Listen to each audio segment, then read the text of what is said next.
नमस्कार दोस्तों, आपका इस चैनल पे स्वागत है।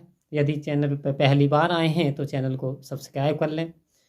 तो आज की कथा संतो बहुत ही महत्वपूर्ण कथा है कि एक घुन और घुन्नी के जीवन की कथा।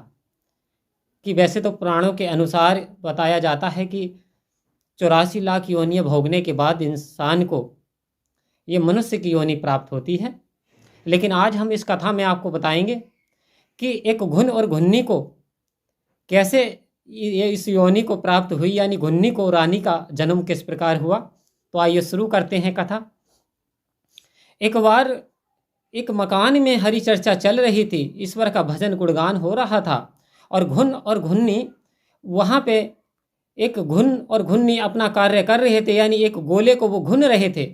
तो घुन्नी के जो ध्यान पड़ा कि भगवान की चर्चा चल रही है, वह घुन से बोली, अरे प्रियनाथ, यहाँ ईश्वर की चर्चा हो रही है, यहाँ हरि कथा हो रही है, आप भी थोड़ा ध्यान दो और थोड़ा काम करो और थोड़ा हरि कथा को भी सुनो।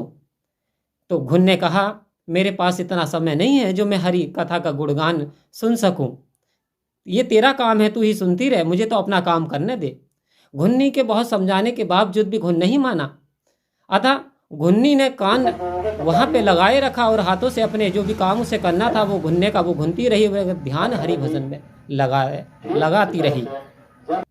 तो प्रिय भक्तों, जब अंत समय आता है, दोनों की मृत्यु होती है, तो वो जो घुन्नी है जिसने ईश्वर की कथा सुनी थी, जिसने सत्संग को सुना था, तो वो एक राजा के यहाँ एक कन्या के रूप में जन्म लेती है। और वो जो घुन की मृत्यु होती है, तो उसने हरि कथा नहीं सुनी थी, तो वो एक किसान के यहाँ बैल का जन्म ले लेता है।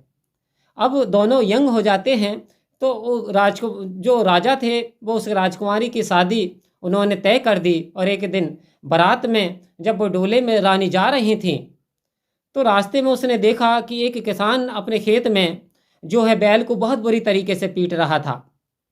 अब रानी ने जब देखा, तो उन्हें जब ध्यान लगाया, तो उसे ये एहसास हुआ ईश्वर की कृपा से कि अरे ये तो वही घुन है।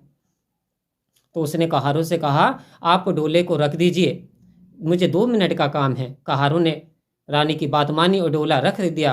तो रानी उस बैल के पास गई और कान में कहा, देखिए, आपने घुन रूप में जब थे, आप घुन थे, तब भी आपने मेरी बात नहीं मानी, लेकिन आज यदि आपने मेरी बात नहीं मानी तो ये किसान आपको इतना पीटेगा कि आपसे ज़बरदस्ती हल चलवाएगा। इतनी बात सुनी कि मैं वही घुन्नी हूँ। तो वो बैल उठ करके खड़ा हो गया और फिर उसने पुनः दोबारा से चलना शुरू कर दिया, जमीन जोतना शुरू कर दिया। ये देख करके किसान बड़ा आश्चर्यचकित हुआ। इतनी मार खाने के बावजूद ये बैल नहीं उठा था, लेकिन इस लड़की के कहने से और ये बैल चालू हो गया। उन्होंने वो रहस्य जानने के लिए उन्होंने रानी का पता लगाया और रानी के पास गए।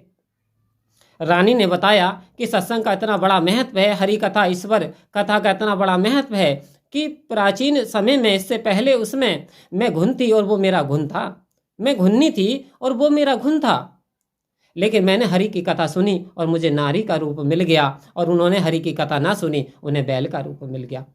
तो आओ संत महात्माओं, जीवन बदला जा सकता है, और जीवन में जो है मतलब हरि कथा सुनने से इंसान को जो है मनुष्य का जन्म पुनः प्राप्त हो सकता है।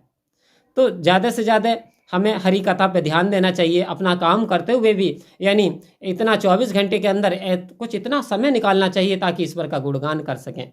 तो संतों महात्माओं, यदि आपको वीडियो पसंद आए तो लाइक और शेयर करना, और मिलकर के सभी कहेंगे, प्यार से कहिए, सेइंग विद लव, धन्यवाद जी।